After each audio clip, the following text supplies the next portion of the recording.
اس growth کی کوئی and نہیں ہوتا، یہ کنٹینیوٹی ہے اور مستقل جاری رہتی ہے. یعنی میں اکثر اس بات کو کہتا ہوں کہ آج کی زبان میں ہم اسے کہہ سکتے ہیں کہ سسٹینیبل سسٹم ہے، جو جاری رہتا ہے مستقل، اس کی رحمتیں، اس کی برکتیں.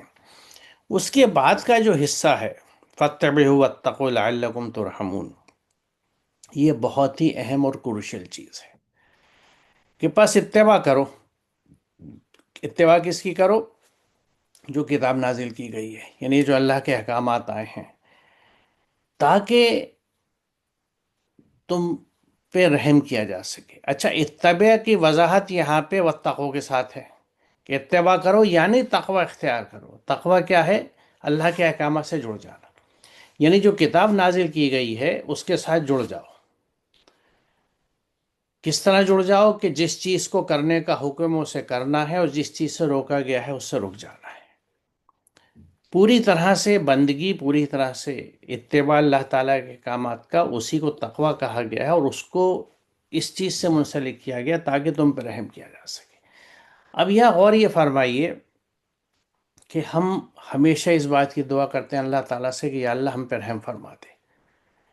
کوئی ایسا شخص نہیں ہوگا جو اللہ تعالیٰ سے رحم کی دعا نہ مانگتا ہو، لیکن ان میں سے بہت کم لوگ ہوں گے جو اس نسخے پہ عمل کرتے ہوں جو رحم کو حاصل کرنے کے لیے قرآن بتاتا ہے، اللہ کے احکامات کے اتباع کرنا. یہ اتباع اتنی اہم چیز ہے، اور اتنا ہی اس کو میں یہ سمجھتا ہوں کہ ہمارے ہلکے میں لیا جاتا ہے. اتباع حکم ہے، ایک حکم کا صیغہ ہے. اور بات پھر وہیں آتی ہے جسے میں بار بار کہتا ہوں کہ قرآن کریم میں بہت سارے احکامات ہیں. احسان کا بھی ہے، وحسنوا، اتبعوا ما انزل الیکم، اتباع کے بھی احکامات ہیں. لیکن ہم نے ان احکامات کو پتہ نہیں کس وجہ سے نظر انداز کر دیا ہے. ہم نے احکامات چند چنے ہیں، اور باقی احکامات جس کی اہمیت بے انتہا ہے. کیونکہ دیکھیے، جب قرآن کے احکامات پہ ہم اتباع کریں گے تو اس میں اقامت صلاۃ بھی آتی ہے، ایتاء زکوٰۃ بھی آتی ہے، اور ساتھ ہی اور وہ بہت سے احکامات بھی آتے ہیں جو قرآن بتاتا ہے. ہم اپنے سماج میں کیا دیکھتے ہیں کہ یہ احکامات جو اقامت صلاۃ اور ایتاء زکوٰۃ کے ہیں، اس کو جیسا بھی جس کی سمجھ ہے اس پہ عمل ہوتا ہے. حکم کہا جاتا ہے، فرض کہا جاتا ہے، بالکل درست ہے. حکم ہے، فرض ہے، اہمیت سے کسی کو انکار نہیں ہے. اس کو بہتر سے بہتر شکل میں اور افیکٹولی کہ اچھے نتائج برآمد ہوں، اس طرح اس پہ عمل کرنا چاہیے. لیکن باقی احکامات، ابھی ایک حکمیہ سامنے رکھا فاتبعوا، یعنی اتباع جو ہے وہ حکم ہے اللہ تعالیٰ کا، اور اتباع کرنی ہے. اب اس سلسلے کچھ اور آیت میں یہاں رکھتا ہوں جو اس چیز کو مزید کھولتی ہے. یہ اعراف 3 کی جو آیت ہے کہ اتبعوا ما انزل الیکم من ربکم، جو اللہ نے تمہاری طرف سے، جو اللہ کی طرف سے نازل ہوا ہے اس کی اتباع کرنی ہے، اس کو فالو کرنا ہے. ولا تتبع من دونی اولیاء، اور کسی اور اولیاء کی اتباع نہیں کرنی ہے. اب دیکھیے، پہلا حصے میں بات پوری ہو گئی کہ اتباع صرف اللہ کی طرف سے جو نازل ہوا ہے، یعنی وہی، یعنی قرآن، اس کی کرنی ہے. مزید وضاحت آگے کی جاتی ہے، کسی اور ولی کی، کسی اور سرپرست کی اتباع نہیں کرنی. کیونکہ ہمارے ہاں جو اتباع ہوتی ہیں وہ خواہشات کی ہوتی ہیں. اس کے لیے قرآن کی واضح آیت موجود ہے کہ کیا تم اس شخص کو ہدایت دے سکتے ہو جس نے اپنے نفس کو اپنا خدا بنا لیا. تو یہاں اتباع نفس کی ہوتی ہے، تو جو لوگ نفس کی اتباع کرتے ہیں، اللہ تعالیٰ یہ کہتا ہے ان کا نفس ہی ان کا خدا ہے. یہ زبان سے کسی کو خدا کہیں، اور یہاں یہ بات بھی سمجھ میں آتی ہے کہ خدا وہی ہے جس کے ہم اتباع کرتے ہیں. زبان سے ہم نعرہ کسی کا بھی لگا لیں، لیکن اگر ہم اپنی خواہشات پہ، اپنے رسم و رواج پہ، اپنے سماج کے طور طریقوں پہ چلتے ہیں، تو یہ تمام چیزیں ہماری خدا ہیں. یہی وہ چھوٹے چھوٹے خدا ہیں جو ہماری زندگیوں میں بیٹھے ہوئے ہیں، اور جب تک ان کو ہم ہٹا نہیں دیں گے، جب تک اللہ تعالیٰ کی طرف جایا نہیں جاتا. کیونکہ لا الہ کے بعد الا اللہ کا مرحلہ آتا ہے. تو اسی لیے یہ بات کہی گئی ہے کسی اور ولی اور سرپرست کی اتباع نہیں کرنی. لیکن یہ بھی بات کہی گئی ہے قلیلا ما تذکرون، نصیحت تم کم ہی مانتے ہو. اس کی وجہ کیا ہے؟ یہ قرآن کا بیان ہے. وجہ یہ ہے کہ ہمارے نفس جو ہیں، ان کی رغبتیں، ان کی رجحان دوسری طرف ہے، اور اس کی اکثریت پائی جاتی ہے. اس طرف کی ہدایت کی طرف دل کم آتا ہے، کیونکہ دوسری طرف کی جو دلچسپیاں شیطان نے دنیا کو سجا کے رکھا ہے، اور دین کے نام پہ بھی جو انداز بیان کر دیے ہیں اللہ تعالیٰ کی وحدت سے ہٹانے کے، اس طرف رجحان ہوتا ہے اور اس طرف اکثر ہی چلی جاتی ہے۔ لیکن حکم اپنی جگہ ہے جس کی ہم بات کر رہے ہیں، کہ یہاں پہ بھی حکم دیا گیا ہے کہ تَبِعُوا مَا أُنزِلَ إِلَيْكُم مِّن رَبِّكُم، جو تمہاری رب کی طرف سے نازل کیا گیا اس کی اتباع کرو۔ اب بتائیے اس آیت میں کوئی گنجلک پن نہیں ہے، کوئی ٹیڑھ نہیں ہے، مقصد صاف بیان کیا جا رہا ہے۔ ہم ہی اس کو سمجھ کے اپنانا نہیں چاہتے، اور ہمارے یہاں ہی یہ ہمارے دروس کا، ہمارے خطابوں کا، ہمارے میسیجز کا حصہ نہیں بنتی ہے قرآن کی اتباع۔ قرآن کی اتباع کا ذکر بہت کم ملتا ہے۔ یہاں کیا کہا جا رہا ہے کہ آپ اتباع کریں اس کی جو آپ کی طرف، جو آپ کے رب کی طرف سے آپ کی جانب وحی کیا گیا ہے، اس کے سوا کوئی معبود نہیں، اور آپ شرک کرنے والوں سے اعراض کرتے ہیں۔ اب یہاں یہ حکم نبی سے بھی ہے اور ہم سب سے ہے، کہ جو وحی کیا گیا ہے رسول اللہ کی طرف، آپ سے ہم تک پہنچا، اسی کی اتباع کرنی ہے۔ اور جب یہ کہا جا رہا ہے کہ مشرکوں سے اعراض برتیں، یعنی اللہ کے سوا کوئی معبود نہیں ہے، اور جو لوگ اللہ کی بندگی کے علاوہ دیگر چیزوں کی بندگی کرتے ہیں، ان سے کوئی مقابلہ آرائی مخالفت کی بات ہی نہیں ہے، صرف ان کو اوائڈ کیجیے، رشتے بنا کے رکھیے۔ یہ اعراض وہی ہے جو حضرت ابراہیم علیہ السلام نے اپنے والد محترم کے ساتھ کیا ہے، کہ وہ حکم نہیں ماننا، باقی تعلقات اپنی جگہ ہیں، تو ہمیں بھی تعلقات اپنی جگہ رکھنے، اور اس کی اتباع یعنی پیروی کرو جو تم پر وحی ہوا ہے، اور صبر کرو یہاں تک کہ اللہ فیصلہ کر دے، اور وہ بہترین فیصلہ کرنے والا ہے۔ یہاں اتباع کے ساتھ ایک اور یہ پہلو اجاگر کیا جا رہا ہے کہ اللہ کے احکامات پہ چلنا ہے، اور ڈٹے رہنا ہے، اور پیشنس بھی رکھنی ہے۔ وصبر، یعنی جو ایڈورس کنڈیشنز اور حالات چاروں طرف چل رہے ہیں، ان سے نکلنے کی، ان سے بچنے کی، ان کو ختم کرنے کی کوششیں مستقل کرتے رہو، اور پیشنس بھی رکھو، یعنی پیشنس اور پرزیویرنس، تسلی رکھو، ڈٹے رہو جب تک کہ اللہ کا حکم نہ آ جائے۔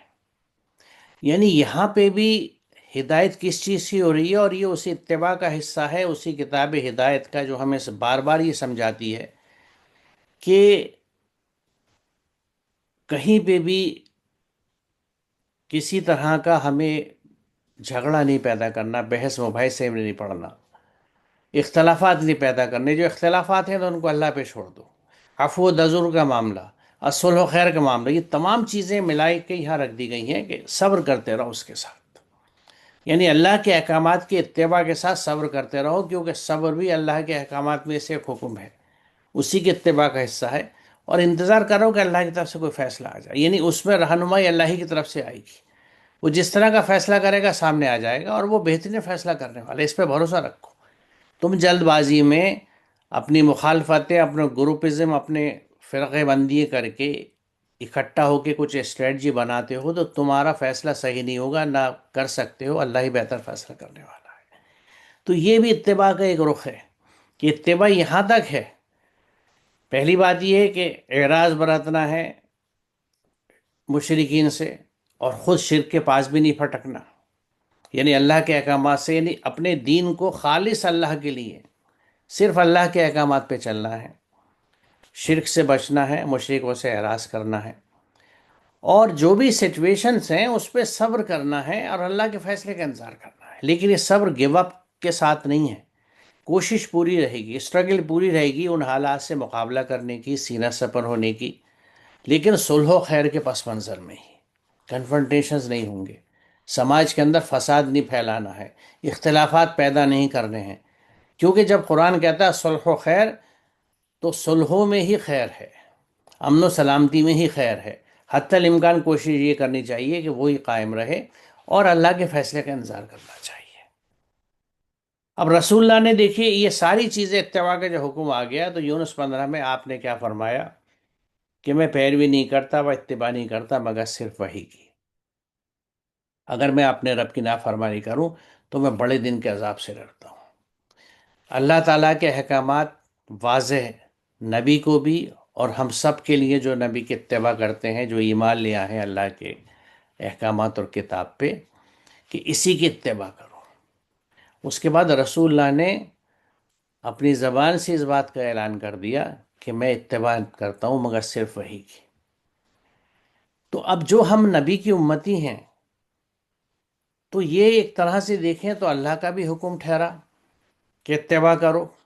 رسول اللہ نے اپنی زبان سے اعلان کیا کہ میں اتباع کرتا ہوں صرف قرآن کی، تو یہ نہیں اللہ کا بھی حکم ہوا اور رسول اللہ صلی اللہ علیہ وسلم کی بھی سنت ہوئی، دونوں چیزیں یکجا ہیں اس میں، اللہ کا بھی حکم ہے اور رسول اللہ صلی اللہ علیہ وسلم کی بھی سنت ہے۔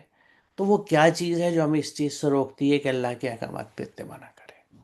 اور اگر ہماری نیت اللہ کے احکامات پہ اتباع کی ہے تو پھر یہ کیوں کر ممکن ہے کہ ہم بچپن سے بچے کو، جہاں سے شخصیت سازی شروع ہوتی ہے، جس بچے کی شخصیت کو، جس کی تربیت کی ذمہ داری ماں باپ کے اوپر ہے، وہ بچے کو ہم اس قرآن کو بنا سمجھے پڑھاتے ہیں۔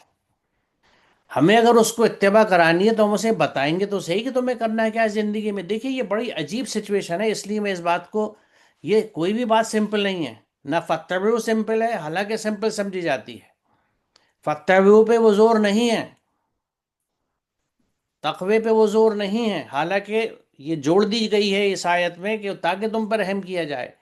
ہم رحم رحم پکارتے بھی ہیں، لیکن جو راستہ دکھایا جا رہا ہے، یعنی ہم اس اندھیرے سے، پریشانی سے نکلنا بھی چاہتے ہیں، لیکن جو دروازہ دکھا دیا گیا جو سامنے، ہم اس پہ بڑھنے کو تیار نہیں ہیں، اور بھٹکاووں میں گھوم رہے ہیں وہیں پہ، بھول بھلائیاں بنا لی ہیں اپنی، اور یہ بھول بھلائیاں ایکسپینڈ ہوتی جا رہی ہیں جیسے جیسے نئی فکریں، نئی تھاٹس، نئی آئیڈیالوجی، نئی نئی کتابیں وجود میں آ رہی ہیں، یہ جو بھول بھلائیاں ہیں بڑھتی چلی جا رہی ہیں۔ نور علی نور جو ہے، جو روشنی ہے، جو ہدایت ہے، اس دروازے کی طرف ہم بڑھ ہی نہ رہے، اور وہ صرف ایک چیز ہے، فاتبعوا واتقوا لعلکم ترحمون۔ اس کی اتباع کرو یعنی تقوی اختیار کرو تاکہ تم پہ رحم کیا جائے، اور اس کے لیے سمجھانے کے 1000 طریقے قرآن استعمال کرتا ہے۔ تو اتباع جو ہے وہ، اگر ہم دیکھیے، اگر ہم کنوینسڈ ہیں اس بات پہ، یہ میں سوال رکھ رہا ہوں آپ سب حضرات اور خواتین کے سامنے، کہ اگر ہم اس بات پہ کنوینس ہیں کہ اللہ کا حکم ہے کہ اس کی اتباع کرو، تو ہم نے اس کے لیے کیا تیاری کری ہے؟ یہ حکم ہے اللہ کا، ہم بچپن سے بچے کو بنا سمجھے قرآن پڑھا رہے ہیں، ہم نے قرآن کو سمجھا نہیں، کیا اتباع کریں گے ہم؟ یہ شعبان ہے، اگلا مہینہ رمضان کا ہے جس میں نزول قرآن کا سلسلہ شروع ہوا، اس کو ہم ایک طرح سے سمجھا جائے تو وہ نزول قرآن کا مہینہ ہے، اس کی اہمیت ہے، اس میں بھی ہمارے یہاں جو اہتمام ہے، میں سمجھتا ہوں کہ ایک منسکیول، بہت چھوٹی سی ہماری پرسنٹیج ہوگی خواتین و حضرات کی، جو اس ماہ میں خاص طور سے ایمفیسس دیتے ہیں قرآن کو سمجھنے پہ، اس پہ عمل کرنے پہ، اور اپنے لیے لائحہ عمل، ایک بلو پرنٹ اگلے پورے سال کے لیے بناتے ہیں، تاکہ پوری زندگی پھر اسی طرح ایک رمضان سے دوسرے رمضان میں قرآن پہ عمل کر کے چلے۔ اس مہینے میں پورے قرآن کو سمجھ کے پڑھ لوں، نوٹس بنا لوں، اور اپنے لیے لکھ لوں کہ مجھے کس کس کام کو کس طرح کرنا ہے اور کن چیزوں سے رکنا ہے۔ پڑھا جا رہا ہے بنا سمجھے، قرأت ہو رہی ہے بنا سمجھے، تراویح ہو رہی ہے بنا سمجھے، اور ان چیزوں کو اتنی عقیدتیں اور دین کا اتنا مضبوط حصہ سمجھ کے کرتے ہیں کہ جو کوئی یہ نہیں کرتا وہ ہماری نظر میں کھٹکتا ہے۔ ہم خود اپنی نظر میں نہیں کھٹکتے کہ ہم کھلی بغاوت اللہ کے احکامات سے کر رہے ہیں، ہم حدود توڑ رہے ہیں، تکذیب کر رہے ہیں اللہ کی آیات کی، اور احساس نہیں ہے۔ تو اگر باہر سے احساس نہیں ہے تو میری عقل کہاں چلی گئی؟ میں اپنی زندگی کے ہر معاملے میں جب عقل کرتا ہوں، غور و فکر کرتا ہوں، بڑی احتیاط سے ہر چیز کو کرتا ہوں، رشتے بڑی احتیاط سے، انویسٹمنٹ بڑی احتیاط سے، ہر قدم احتیاط کے ساتھ پھونک پھونک کے اٹھاتا ہوں جہاں پہ چیلنجز ہوں، یہاں یہ ہماری نظر میں نہیں ہے۔ تو یہ بڑی اہم چیز ہے کیونکہ رسول اللہ کا یہ قول ہمارے سامنے ہے۔ طارق صاحب ایک آیت اور لے لیتے ہیں۔ بہتر ہے ان تقولوا انما انزل الكتاب على طائفتين من قبلنا وان كنا عن دراستهم لغافلين، کہ کہیں تم کہو کہ ہم سے پہلے دو گروہوں پر کتاب اتاری گئی اور ہم غافل رہے کہ ان میں کیا سبق ہے۔ یہاں ایک تو یہ بات بیان کی جا رہی ہے کہ قرآن مجید کا نزول کیوں ہوا، اور اس کی وجہ بیان کر دی گئی، اس آیت میں بھی اس کی وجہ بیان کی گئی ہے، اور اس کے بعد بھی اس کی وجہ بیان کی گئی جو اس کے بعد جو آیت آ رہی ہے، اور ایسی آیتیں اور بھی مختلف جگہوں پہ قرآن مجید میں موجود ہیں کی ہدایت دی گئی ہے، نازل کی گئی ہے، قرآن کی شکل میں ہے، اور اس کے نزول کی وجہ کیا ہے وہ بھی وجہ بیان کی گئی ہے۔ اور ایک اور اہم چیز ہے یہاں پہ کہ طائفتین کی بات کی گئی ہے۔ کہیں تم یہ نہ کہو کہ پہلے جو دو گروہ گزر چکے ہیں ان کے اوپر تو اللہ کی طرف سے کتاب نازل ہوئی تھی، اور ہم ان ویسی کتابوں سے یا ان کتابوں کے جیسے سبق سے، درس سے، معلومات سے ہم بہرہ مند نہیں ہو سکے، ہمیں وہ اپرچونٹی نہیں مل سکی۔ تو یہاں پہ وہ دو کون سے مراد ہیں؟ ظاہر سی بات ہے جو ان کے جہاں پہ قرآن مجید نازل ہو رہا تھا ان کے اطراف میں جو زیادہ ویزیبل گروپ موجود تھے ان کی طرف اس میں اشارہ ہے، اور انسان کو سمجھانے کے لیے وہی مثالیں پیش کی جاتی ہیں جو مثالیں اس کی سمجھ میں بہت آسانی سے آ جائیں، اور وہ اس کی روزمرہ کی زندگی سے ہی مثالیں اٹھائی جاتی ہیں اور ویسے ہی باتیں بیان کی جاتی ہیں۔ اب یہاں پہ اس آیت میں مختصر انداز میں یہ بات کہی جا رہی ہے، کہیں لوگ تم یہ نہ کہہ بیٹھو کہ ہمارے پاس میں کتاب نہیں آئی ہے۔ قرآن مجید سے ہمیں ایک سبق سیکھنا چاہیے اپنی زندگی میں کہ ہر چیز ایک لاجک کی بیسس پہ ہوتی ہے، ریزن کی بیسس پہ ہوتی ہے۔ کوئی کام کروایا جا رہا ہے تو اس کام کی وضاحت بھی پیش کی جاتی ہے کہ اس کے یہ فائدے ہیں یا یہ نقصانات ہیں۔ اس سلسلے میں قرآن مجید کی ایک اور آیت پیش کرنا مناسب ہے جہاں پہ ان چیزوں کا ذکر ہے جس میں نشہ شامل ہوتا ہے، جس کو خمر کہتے ہیں۔ قرآن کہتا ہے کہ اس میں نفع بھی ہے، نقصان بھی ہے، لیکن ان کا نفع کم ہے اور ان کا نقصان زیادہ ہے۔ یہ بڑی اہم چیز ہے جو ہمیں بھی اپنی روزمرہ کی زندگی میں سمجھنا چاہیے۔ جب بھی کوئی بات آتی ہے تو اس میں وجہ معلوم ہونی چاہیے۔ یہ ہم بار بار اس لیے کہہ رہے ہیں، کئی مرتبہ ہمیں معلوم ہوتی ہیں کہ بس فلاں بات بہت اچھی ہے، فلاں چیز بہت اچھی ہے، لیکن ہمارا انداز افہام و تفہیم اتنا تلخ، اتنا ترش اور اتنا تکلیف دہ ہوتا ہے کہ انسان سمجھ نہیں پاتا ہے۔ ہمیں ایسا لگتا ہے کہ ہمیں امپوز کر دینا چاہیے، جتنی بھی اپنی قوت ہے اس قوت کے ساتھ تھوپ دینا چاہیے، اور یہ بات ذہن میں نہیں رکھتے ہیں کہ قرآن ہمیں کیا سلیقہ سکھاتا ہے، کیا طریقہ سکھاتا ہے۔ بہت بہت ہی سمپل سے الفاظ ہیں اس آیت کے، جو لوگ عربی سمجھ سکتے ہیں یا جو کوشش کر کے مزید سمجھنے کی کوشش کریں ان کو اندازہ ہوگا اس کا جو پیرایا ہے، جو نیریشن کا جو انداز ہے، بیانیہ ہے، بہت آسان، بہت سمپل سا ہے۔ تو ہمیں بھی اسی انداز میں یہ چیزیں وقتاً فوقتاً جو آتی ہیں سیکھتے رہنا چاہیے، تاکہ ہم جب دعوت کا کام کرتے ہیں، عملی طور پہ جب آگے بڑھتے ہیں، تو زندگی میں ہم بہت ہی مثبت اور ایجابی انداز میں آگے بڑھتے چلے جائیں۔ دیکھیے قرآن کا آرگومنٹ بہت ٹائٹ ہے، کوئی لوز اینڈز نہیں ملتے، چیز ایک دم جسے کہتے ہیں نا کہ آخری کنارے تک پہنچا دی جاتی ہے۔ یہ سب چیزیں سمجھانے کے بعد اگر ہم پیچھے 151 سے ٹریس کریں کیا سمجھائے جا رہے ہیں احکامات، تو یہاں یہ کہا جا رہا ہے کہ یہ کتاب ہم نے تم پہ نازل کر دی تاکہ تمہیں یہ شکایت نہ ہو جائے کہ جو تمہارے پیچھے یہود و نصارہ پہ کتابیں آئی ہیں تو تمہیں یہ نہ لگے بھئی ہمیں تو دی نہیں گئی، ہمیں تو سبق ملے ہی نہیں، یعنی یہ گنجائش بھی ختم کر دی۔ حالانکہ جو کتاب موجود ہے، اور اس بالفرض ہم مان بھی لیں کہ اس میں ترمیم و تحریف نہیں ہوئی ہے، وہ ہدایت موجود ہے، تو جو سیکرز ہوں گے، جو ہدایت کے متلاشی ہوں گے، انہیں وہاں جانا چاہیے اور اسے دیکھنا چاہیے، پڑھنا چاہیے اور اس میں حق ڈھونڈنا چاہیے۔ لیکن وہ گنجائش بھی ختم کر دی کہ آپ کے اوپر ہم نے نظام نازل کر دی گئی ہے، آپ کو یہ کتاب دے دی گئی ہے، تاکہ آپ کو یہ شکوہ بھی نہ رہے کہ بھئی وہ تو ان قوموں کو جو ہمارے پیچھے والی تھیں ان کو سبق دے دیے گئے، ان کو کتاب ہدایت ملی، ہمیں ملی نہیں، تو اب یہ آرگومنٹ بھی ختم۔ یعنی اب کوئی گنجائش نہیں ہے کہ ہم یہ جسٹیفائی کر سکیں کہ ہم اللہ کے احکامات پہ اتباع کیوں نہیں کرتے، فَاتَّبِعُوا ہوتے ہوئے ہم اتباع کیوں نہیں کرتے۔ اور یہ میرا سوال سب سے ہے کہ کیا کوئی اس بات کا جسٹیفیکیشن لا سکتا ہے؟ آپ نے ذکر کیا دعوت و تبلیغ کا، میں سبھی دعوت و تبلیغ والے سے بھی گزارش کرتا ہوں کہ اس آیت پہ غور کریں کہ قرآن کی اتباع کی بات کیوں نہیں ہوتی ہے۔ یہ اللہ کا بھی حکم ہے اور رسول اللہ صلی اللہ علیہ وسلم کی سنت ہے۔ یونس 15 میں جب آپ فرما رہے ہیں کہ میں نے اتباع نہیں کری مگر صرف وحی کی، تو گویا آپ نے اپنی پوری زندگی وحی پہ عمل کیا، یعنی قرآن پہ عمل کیا، بعثت سے لے کے وصال تک۔ تو تواتر کے ساتھ مستقل مسلسل اس سے بڑی سنت رسول اللہ کی کیا کوئی ہو سکتی ہے؟ تو یہ سنت رسول ہے، یہ حکم اللہ کا ہے، اب کس چیز کی دیری ہے؟ ہمارے یہاں انہی دو چیزوں کو ساتھ لے کے احکامات میں عمل کیا جاتا ہے۔ تو یہ قرآن کی اتباع کہاں پیچھے رہ گئی، اور رہ گئی تو کیا یہ میری ذمہ داری نہیں ہے؟ کیونکہ میں جب اپنا حساب دینے کے لیے اپنے اعمال نامہ لے کے وہاں حاضر ہوں گا جو میرے ہاتھ میں ہوگا، تو اس میں یہ جسٹیفیکیشن نہیں دے پاؤں گا کہ فلاں نہیں کر رہا تھا تو میں نے نہیں کیا۔ اس نے مجھے نہیں بتایا تو میں نے نہیں کیا، یہ سوللی میری رسپانسبلٹی ہے۔ شعور کی عمر میں پہنچنے کے بعد میرا ہر فعل جو ہے اس کا ذمہ دار میں خود ہوں، اچھا یا برا۔ تو اگر میں نے حق تلاش نہیں کیا، حضرت ابراہیم کے طریقے پہ نہیں چلا کہ اپنے رب کو کھوجتا، حق کو پہچانتا اور پھر حنیف ہو جاتا، واحد اسی اللہ کا، اسی احکامات کا ہو جاتا، ہر طرف سے منہ موڑ کے ابراہیم حنیف کا جو طریقہ ہے جس کا حکم ہے ہمیں، تو جواب دہ میں ہی ہوں گا۔ اس میں نہ کوئی بچانے والا ہوگا، نہ کسی طرح سے کوئی اس سچویشن سے میں باہر نکال پائے گا۔ میرے خیال سے طارق صاحب یہاں رکتے ہیں آج، جی مناسب ہے۔ اور انشاءاللہ اگلے سیشن میں سے آگے چلیں گے۔ السلام علیکم۔ وعلیکم السلام۔